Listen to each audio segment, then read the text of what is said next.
All right, welcome to Late Night Gun Chat. I hope you are doing all right tonight. It looks like we got Mountain View as the first person here.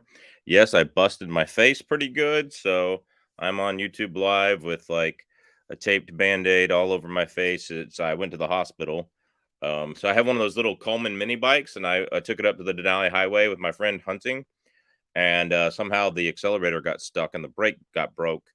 And when I took it off here at my house to put it away, I rode it and then the accelerator got stuck in it. I tried to avoid my neighbors' cars and stuff and hit me right in the I hit a tree. So yeah. So that's the story. You guys that are here first, you get to hear it. I'm gonna tell everybody else to rewind to the beginning, and that's that. So yeah, hit a tree right here. It's going down. It's more bruised and scraped than anything. It's going down. It's doing better. The most annoying thing is trying to sleep at night with a band-aid right up against your eye. So that's that. So don't ride a Coleman mini bike that has the accelerator stuck. That's that. So anyway, um,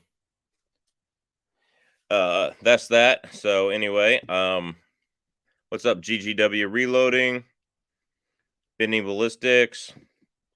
Good to see y'all here. This is just late night gun chat, so we want to talk about whatever you guys want to talk about. So if you want to talk about who knows what, you can talk about who knows what. So is what it is. Tactical Futtery is here. All right, that's cool. I like that name, Tactical Futtery. That's just a great name. Dang, yeah. So yeah, did what I did. So I just smacked my mini bike into a tree because the accelerator stuck and the brake broke on me. So stupidest decision, but whatever. We have had a guy have a heart attack at work today. Then another got third degree burns from steam and grain mix shooting him in the face. Well, that makes me feel better because I. But God, that sucks for both of them. Golly. All right. Scott Leaper's going to get banned again for calling me Chook. All right. He's going to get banned again for, yeah, I got to put him in a 5-minute timeout. Don't call me Chook. All right. Don't compliment that guy that way. All right.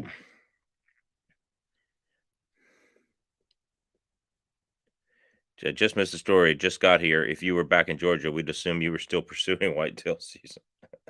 Maybe. Yeah. Oh, yeah. Norma had free shipping this weekend. I ordered some 175 grain hollow points. If I see a deer close enough, I may use it to take a deer if it tests okay. Shooting in water at different distances. Cool, man. Yeah, was that for 175 grains? Is that for your 7mm rim mag? So you're reloading for 4570. There you go, man. All right. All right. I'll have to ride with you sometime. I have a DRZ 400 that's housed the Coleman. The Coleman's not bad. I honestly think the way we had it hooked into his trailer caused the accelerator to stick. So that's that. But the Coleman, I mean, it rides fine. It's no suspension, so you feel every bump. So is what it is. Hi Russ, how you doing, man? Hello everybody. Heart attack guy was 25. Burns guy was in his 50s. Oh wow, that's the opposite of what you think. There we go. Hey Keith Gregory, it's good to see you, man. Hey, from Montana, what's the best ammo for the Rooker Super Redhawk Alaskan 44 mag for bear? I would go with the Buffalo Bore 305 grain. They say in the short barrel that sometimes the 340 grain plus B plus is the recoil so much it'll jump crimp. I did not have that issue when I did it, but I would go with the 305 grain 44 Magnum. So is what it is. I got a Sanders Armory 6.5 Grendel 20-inch upper SS and really like it. Cool, man. Cool. Yep. Dr. Squad, hello from Kentucky, where men are men and sheep are nervous. Oh wow. That's funny, man. I get a thumb throttle for a mini bike. Mine's a dual sport. Cool. Can you tell me what that is? Like, I'm not mechanical at all. So, like, you got my email, Tactical Futtery, right? Alaskan Ballistics Gmail. Like, send me some links and show me what you're talking about. That'd be awesome. But I'll look it up on Amazon and stuff like that too. Handgun hunting at close distance, 45 ACP out of a CZ97B. Oh, so that's what you're using 175 grain for. Okay, cool. Cool. All right. Don't send it too fast, otherwise it might underpenetrate. So, Martin Horst, how you doing? All right, Mr. Reloading Weatherby is here tonight to join us. Hello. All right, how you doing, man? Good. Looks Cool. like We you've are. seen better days. Yeah. I had a little issue with a tree in my mini bike, so Whew. you know, you should see the tree though. I I bet it was sawed in half. Yeah, absolutely. You know, 4 foot around tree just like fell over from my hard head hitting it. So Yeah. anyway, that's that. Thank you for your answer. You guys are great. Yeah, thanks, Red Hawk 44. Another good one, Red Hawk 44. This is what I carried in it when I had the Kenai back or the Kodiak backpacker, not the Alaskan, but the short Red Hawk. Not the super Red Hawk, but just the Red Hawk that was short. When I had that, I carried 255 grain Keith, gas check style, and that's what I still carry in my 5-inch Smith and Wesson 44 Magnum for bears, and it'll penetrate almost as deep as a 340 grain plus B plus. It may be even deeper some days. Just depends on what you want to do. So yeah, I would say that for the short barrels, that 255 grain Keith, but because you need to test it because the shorter barrels, they tend to not stabilize the bullet as much because they don't have as much rifling. And so I know my Kodiak backpacker or whatever you want to call it, the Red Hawk short 44 Magnum. I know it would anything over 220 grains that was long, it would hit a medium and tumble out. So it didn't matter if it was ballistics gel, newspapers, water bottles. That there, one of my 10 millimeter versus 44 Magnum videos, it did it a lot. It hit the medium, dead center or close to dead center, and would tumble out left, right, down, whatever. And so you want to make sure you keep that in mind too. So I don't actually recommend the Alaskan. I recommend 4-inch barrels and longer now. Um, but it is what it is. So you have one. I would look at the 255 grain Keith, just because it's going to be your shortest bullet. Even the 220 grain extreme penetrator from Lehigh and Underwood, loaded by Underwood, even that's going to be longer than the 255 grain Keith. So I would look at that as well. So while you're there, 40 Red Hawk 44. All right. Okay, let's get some questions. Now you had something you want to talk about, Austin. What was that? I do. Yeah. Didn't you say you were reading an article about moose attacks? Oh no. My son was watching some documentary about like animal attacks, and they mentioned the city you're from. So I was like, hey, I know where that is, or I've heard of it.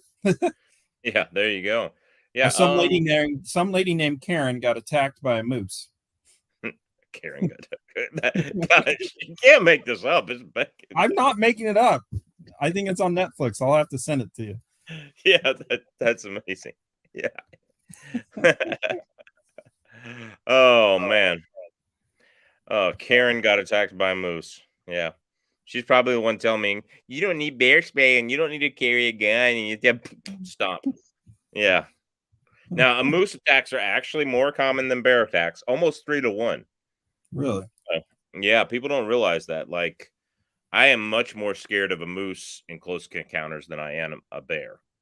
I mean, it's not even close. Like, there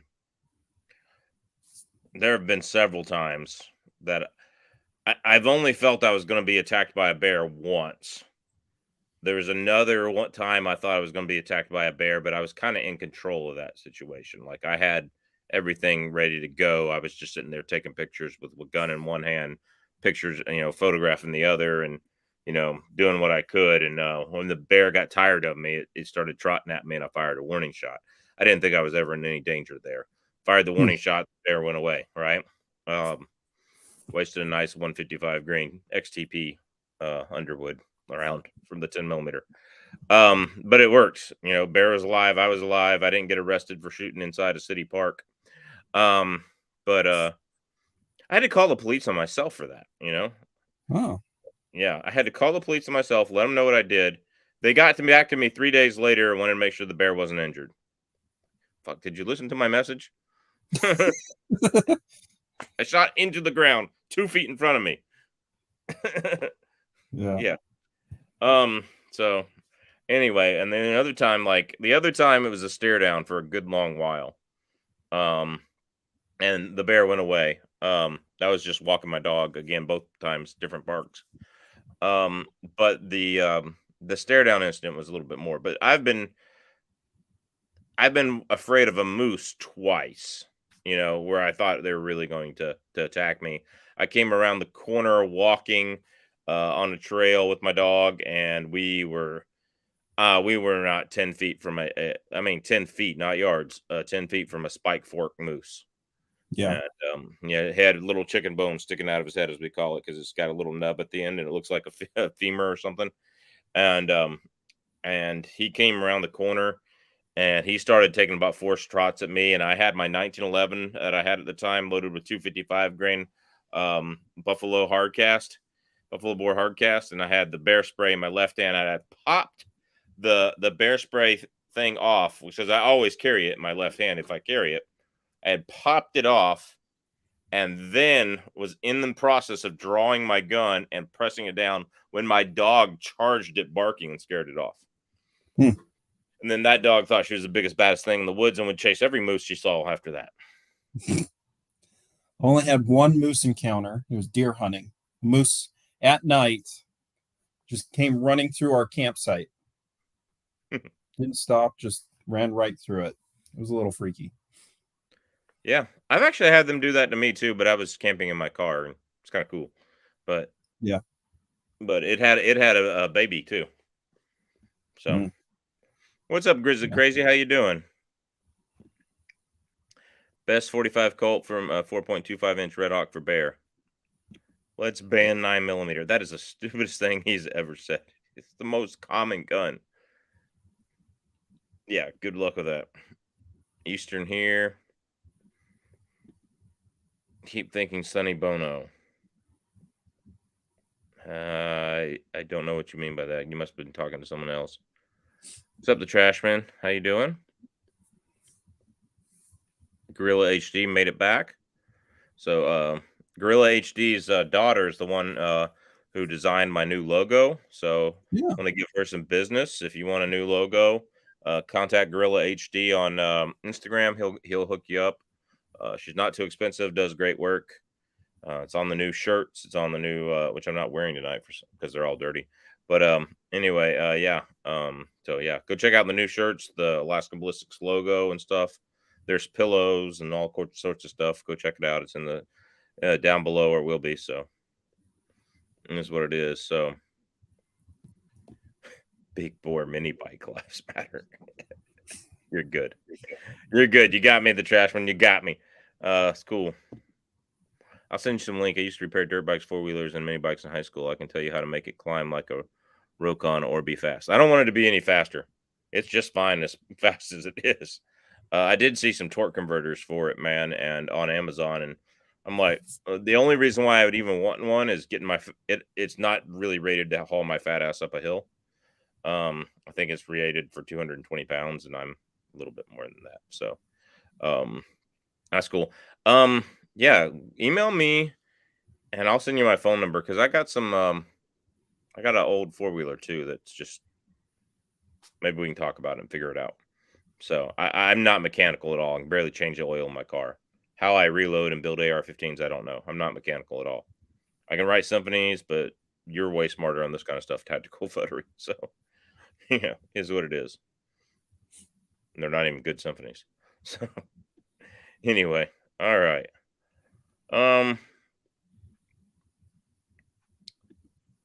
Let's see. It's for if the bear gets on top of me. I also carry a Redhawk 44 mag 4.2-inch barrel. There you go. Well, then I would carry the same ammo on both and not worry about it. But the 340 grain plus B plus can jump crimp in a short barrel, so be careful of that. Are moose naturally aggressive towards people, or is it more of an instinctively thing? No, they're not naturally aggressive at all. It's a territorial thing, and it's almost a moose sees you. Like there's one lady that got stomped at the dog park in Anchorage, the same dog park I went to a bunch. My wife went to a bunch, and it was just standing there, and 80 people had passed it by in the last hour, and then the 81st person just went over and she just stomped on him and killed him. That person. So, just is what it is. Chuck, find a chiropractor. I have a chiropractor, and he's doing a good job. I like him. He's the best one I've gone to so far. Well, best one that's still in Alaska. Grizzly Crazy. Good. WBU. Okay. Not sure what about you? Okay. I'm doing good. Thanks, man. All right. Thanks, Chunk. Yeah, you're welcome, man. So I got my t-shirt today. Thanks, Montana Musings with Steve Nelson. Yeah, you need to show it off. So appreciate it, man. Yeah. Sonny Bono hit a tree. Well, he didn't have as much in his head as you do, so didn't go so good for him. Yeah. Oh wow. Yeah. I did not know that. So learn something new, everybody. All right. Chook just came out with a good video on this. Like, he rated the top 41 10mm guns. It's like, wow, that's a lot of 10mm guns. Best 10mm. Top 41? Top 41. I didn't know there were that many 10mm guns.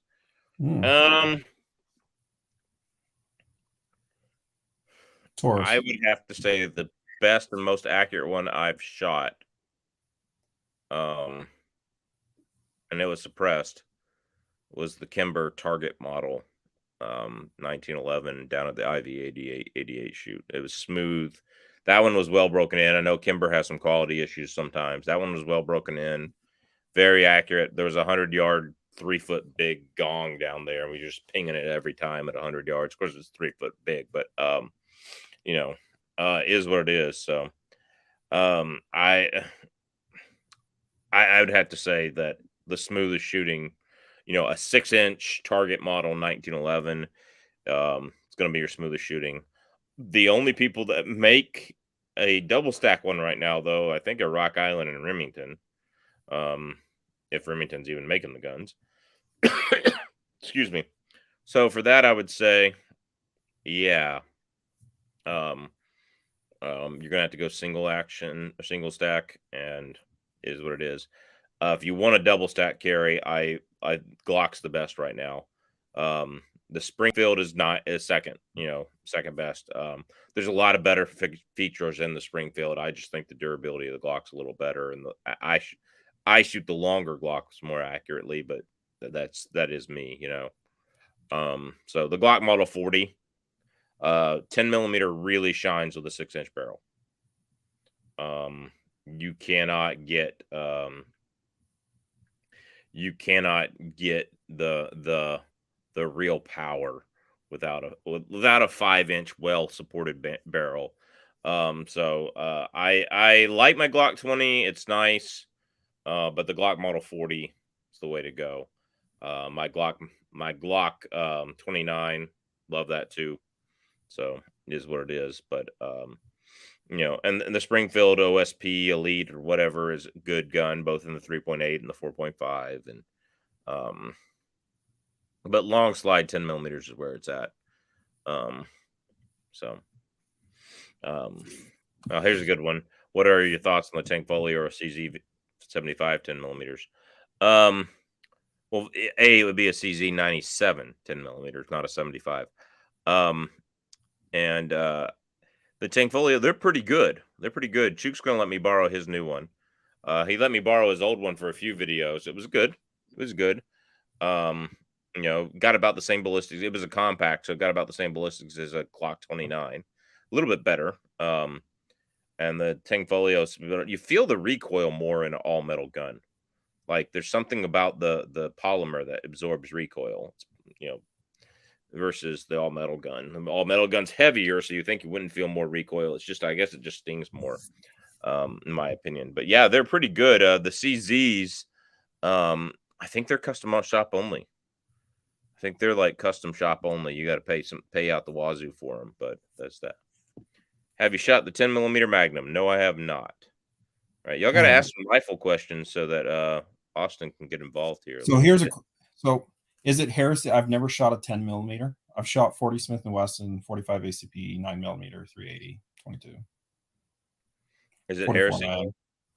Yeah. Everyone's always talking about the 10 millimeter. Yeah. Well, I never shot one before I got to Alaska. Hmm. I worked in an indoor range. Never had nobody offered nobody there had one in Georgia. We sold them.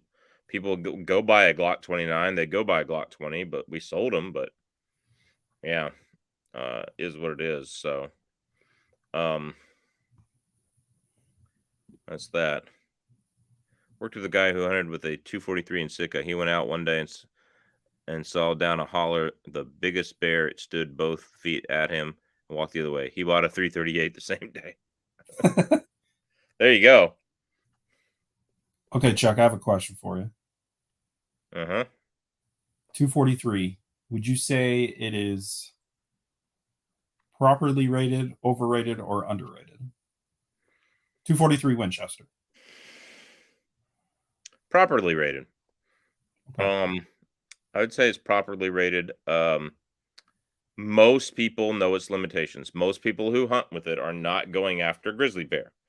Most people who hunt with it are not taking it elk hunting. Yes, with the right bullet in the right spot, could you kill both animals? Absolutely. All right. Most people, delegate it to a youth or ladies gun. It doesn't have to be a youth or ladies gun. You can shoot it all you want to. But I would say, yeah, most people rate it correctly. They're going to say it's good. Um, there is a fan base out there that I pissed off when I did my 243 versus 6.5 Creedmoor video, the first video. They're like, you used 40 grains different in weight. And I'm like, they were both Hornady GMX. Find me a Hornady GMX that's a 100 grain and a 243. I dare you, you know? So, is what it is. So it's like people, I mean, the 243 suffers. It needs a 24-inch barrel to get the velocity. I've proven that on the channel. Hmm. So because it's overboard, I mean, but just like a 6.5 Creedmoor or a 25-06, anything that's overboard like that needs your 24-inch barrel minimum. 22-inch barrel may get it with the faster burning powder, but most of the time will not. I mean, you're going to get 70 to 150 feet per second less than the box in 243 with a 22-inch barrel versus a 24-inch barrel. And this is just because it's an overboard cartridge. It's pretty popular back east. Yeah, it's pretty popular. I knew people that hunted with one. Instead of getting like here, if you were buying a youth rifle, you'd automatically look at a 7mm 08. Yeah. Like no questions, no questions about it, right? But back east, like it would be very popular for deer hunting because the deer are smaller and you're not going to run into anything bigger than a huge black bear. But I know people. I met a guy who was reloading barns one day at 80 grain barns one day at Cabela's. He goes, "I got a 243. It's all I have. I moved up here in the military. I'm going back bear hunting. It does great on him, but he's using an 80 grain barn. So it is what it is. So my cameraman got a good deal on one, so he got it. So that's why it's been on the channel. So yeah. This is a good one. The best thing you can do to prepare for a mini bite accident is to get the vaccine. Dr. Squad, I like your sense of humor. Tonight. On another night, I might be a snowflake offended, but tonight I like your sense of humor. So, is what it is.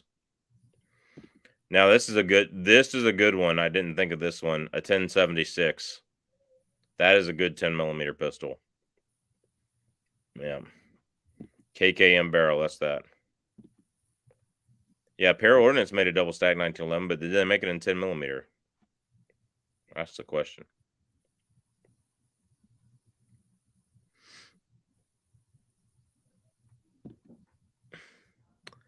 Got a jet, be safe. Tell those trees to quit getting in your way. Yeah. It is what it is. The new Sig P320 X10 is supposed to be a double stack 15+1. Yes. I will not be the first one rushing out to get one.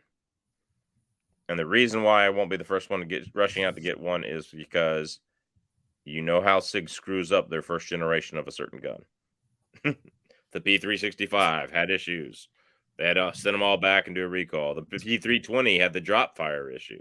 The P365 XL had issues when it first came out. The MCX had issues when it first came out. The 9mm MCX. So, and they changed a lot of the stuff. I mean, Mac Military Arms Channel has documented all of it. Go watch his videos. But do not buy a Sig first generation when it comes out. Wait 2 years and see how it's doing. That's the way. SIGs are great guns. I have a SIG, but I have a double action proven old school model SIG. I don't have any of their striker fired stuff. SIG 220, a SIG 220, not a 320, a 220 in 10mm is an awesome gun. Go get that. Yeah, that's an awesome gun. I haven't shot that. Heavy as freaking crap. But the Legion, is it? Yeah, the Legion 220 single stack. Now that's a sweet 10mm. I bet that thing doesn't recoil at all. It's so freaking heavy. You ever felt one of those? You ever felt a Sig P320, the double stack I don't think I've ever shot a Sig 45 or 10mm? So sorry. The only time I ran rounds through a 10mm is when I rented a G20 range in North Carolina back when I was in the Corps. I remember it being snappy for an auto. Yeah, it's not that snappy. You get used to it. Shoot your 2-inch 44 mag beforehand, and you'll love it. So, I grew up in South Texas, so you can get away with most small calibers, but shot placement is the difference. Yeah, that's true. I've killed deer with. I grew up in Georgia with 223. I killed plenty of whitetail, 6 of them, 223, but they all went right here. So, all but one. One I shot through the shoulder, and it knocked her down. She was kapoosh, and then she got back up, and I put one right here. So, and that was 55 grain VMAX. Because that's what my rifle liked to shoot. 243 is for women. 6.5 Creedmoor is for Arnold Schwarzenegger. What does he even mean by that? Yeah.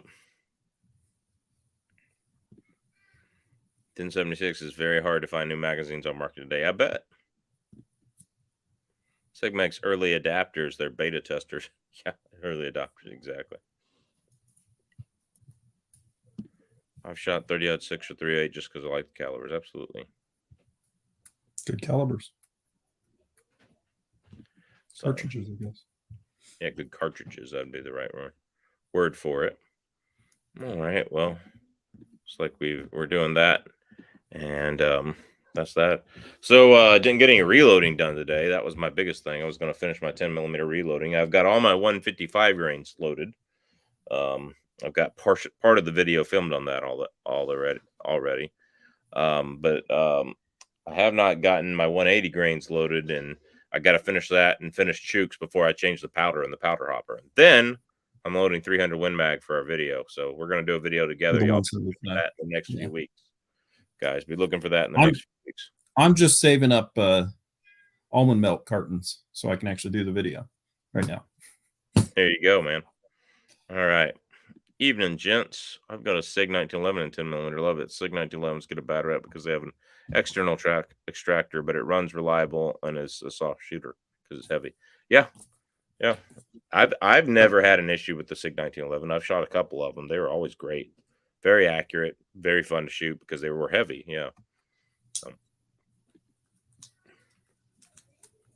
What part of Georgia are you from? From Ellijay, Georgia. Oddly enough, my parents last lived in Ellijay when I was there. But I grew up in Jonesboro. Georgia. I lived in so many places in Georgia. Carrollton.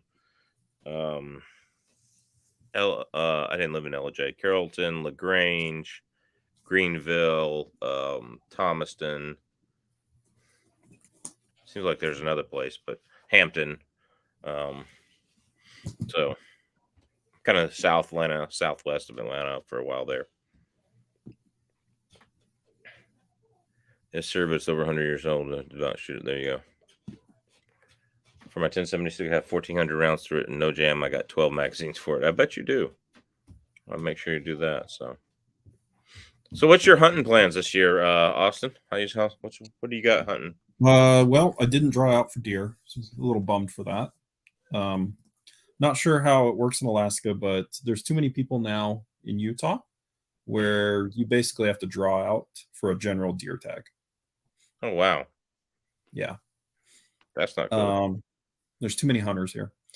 And then I'm going to get an over-the-counter bull elk tag. So for whatever reason, I can get an over-the-counter bull elk tag, or a spike if I'm too late getting an over-the-counter bull elk tag. And then I'm actually going to Wyoming to do some antelope hunting with bullets for bucks. Okay, cool. Cool. Yeah. Yeah, we are talking about that last week. So, yeah, that's cool. Yeah, I'm trying to decide which cartridge to use. Do I go way overkill with the 300 Weatherby, or should I take the 270? Oh, there's no question. You should take your 6.5 Creedmoor. I don't know if it's enough for the little antelope. Well, I have a 243. I could use a 243 as well. Oh, yeah, that'd be perfect for that. So I would need to get that thing worked up, though. So my dad bought me a 243, and I have these 95 grain partitions, and I decided to shoot some groups to see what my deer loads were like when I was a teenager, because my dad loaded them up, and they were shooting like 3 or 4 inch groups. I was like, thanks, Dad. It's a good shooting rifle, not. So if I was going to use a 240, I need to do some load development for it. Yeah. But I'm leaning towards 270. Yeah. Nothing wrong with that. That'll be good flat shooting enough. But a good bullet in it. So, and even ELDX should be able to handle an antelope at distance. I wouldn't want to shoot it at 40 yards, but at distance it should be all right. So yeah. So what are your plans? You doing some moose hunting? Maybe. Depends on whether or not I can find a good used 4-wheeler by now and then, between now and then.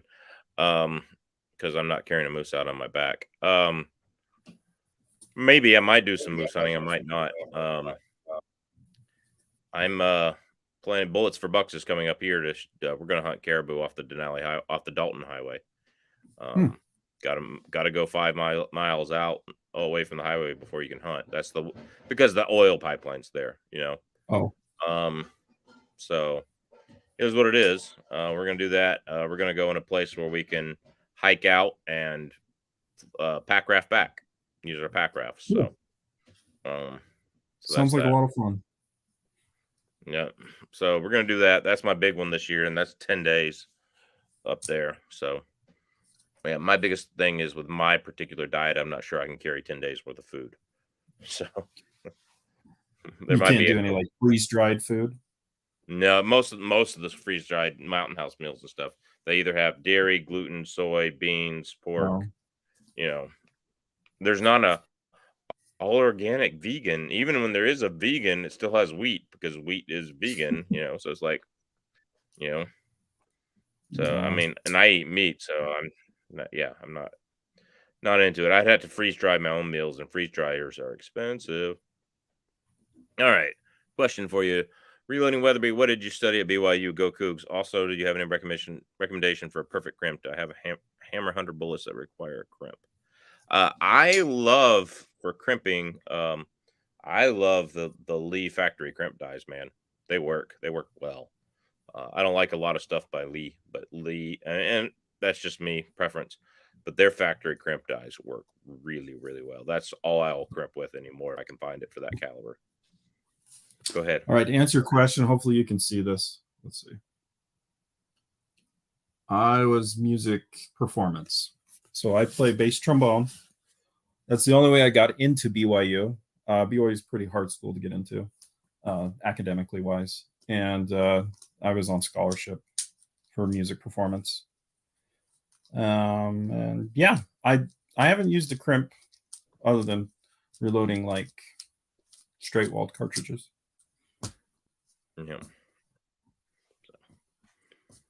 Yeah, that it's so the Lee factory crimp die is so easy to set up, and you just set it up, and then you decide how much you want to crimp. I just put a very light crimp on everything, unless it's 357 Sig, which requires a long crimp. So, all right, Chook isn't that good of a shot. Maybe he should try a shotgun. LOL. No, because he'll flinch with the recoil and shoot his foot off.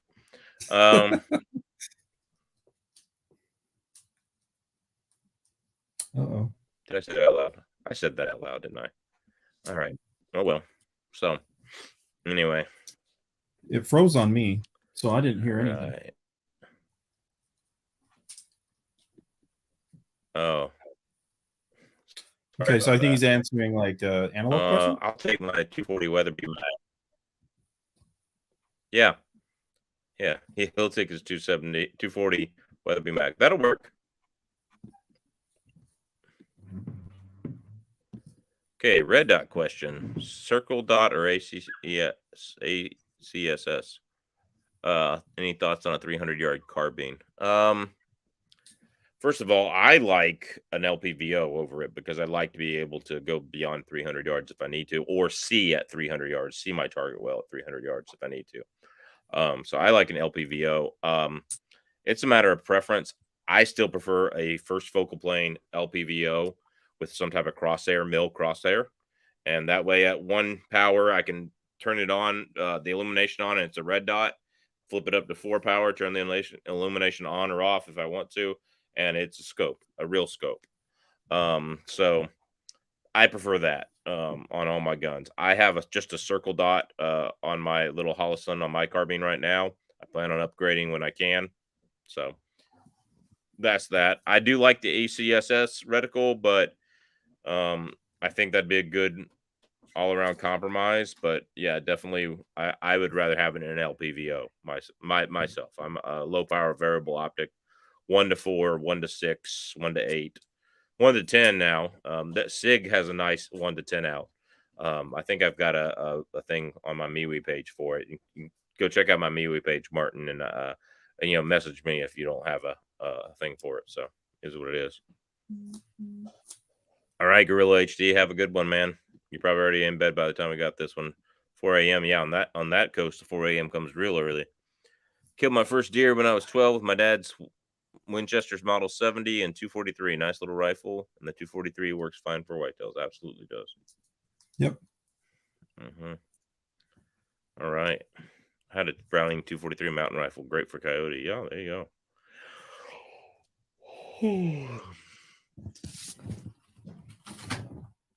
I have a Trijicon 1 to 4 with a number 4 journeyman reticle that on that 16-inch AR-15. Yeah, that's perfect, man. So, all right. So that's cool. So, guys, let's talk about gun control that's happening. I hadn't even looked at the bills yet, but you got to call your senators. National red flag laws, banning 9mm, like Biden said today, or something like that. None of that's going to work. We've absolutely got to stop this crap. Red flag laws that where I don't even get a trial before my guns are taken away are illegal under the Constitution of these United States. So is what it is. So that violates my Fifth Amendment. I don't have a speedy trial, a hearing afterwards. If somebody makes a threat, charge them with the crime of making a threat and hold them in jail. Don't just go to their house and take their guns and then leave them where they could go steal another gun. Stupid. All right. So. Hey, I hate to leave now, but I got to get going. I have a prior engagement. Yeah, no problem, man. I'm actually not going to stay on here that long. Do you have anything you want to promote on your channel before you leave? I don't really have anything upcoming. I've got to start making some stuff, but yeah. If you guys want to support me, please go subscribe. I appreciate it, and thanks for having me on Alaskan Ballistics. Yeah, no problem. Take care, Reloading Weatherby. We'll see you. See you guys. See ya. All right, guys. Well, with that, I'm actually going to end it a little early tonight too. I want to spend some time with my family. I hadn't seen them all day. Been doing the garden and stuff like that. Yeah. Yeah, violates habeas corpus too. They decide without you even getting to see the judge. Absolutely. Yeah, violation of habeas corpus. Yep. So, absolutely. Try to take my guns away and do what you want to have blood on your hands. Yeah, exactly. Call them anyway. If you're in the Caliban, call them anyway and let them know. All right, then get out of the Caliban. Yeah, Guns and Gadgets did a good video tonight. It's insane. Safe storage, assault weapons ban, red flags, redefining the NFA. Yep. It's bad. It is bad. It's the worst gun control bill we've ever seen, and it looks like it could pass. Or parts of it could pass. So, is what it is. Good luck. Guys, make sure y'all have a good night. Call your senators. Call them and bug them and bug them. So talk to your congressman. We got to get this killed one way or another. So yeah, the Caliban. Yeah, that's what I prefer Caliban than California. California just didn't roll out the tongue. I just call it the Caliban. So how many talk big online but won't back it up? A lot of people won't do it. I'm not registering a thing. I'm not giving them a thing. I'm not, licensing a thing. I'm not turning in a thing. And I'm definitely not red flagging, lawing a thing. So, is what it is. Okay. Stay safe. Stay armed. God bless. Take care. Call your senators. Let's keep this country free. Join my MeWe page for all of my affiliate links. T-shirts are down below. Guys, God bless. Take care. Oh, and send Johnny B some llama jerky.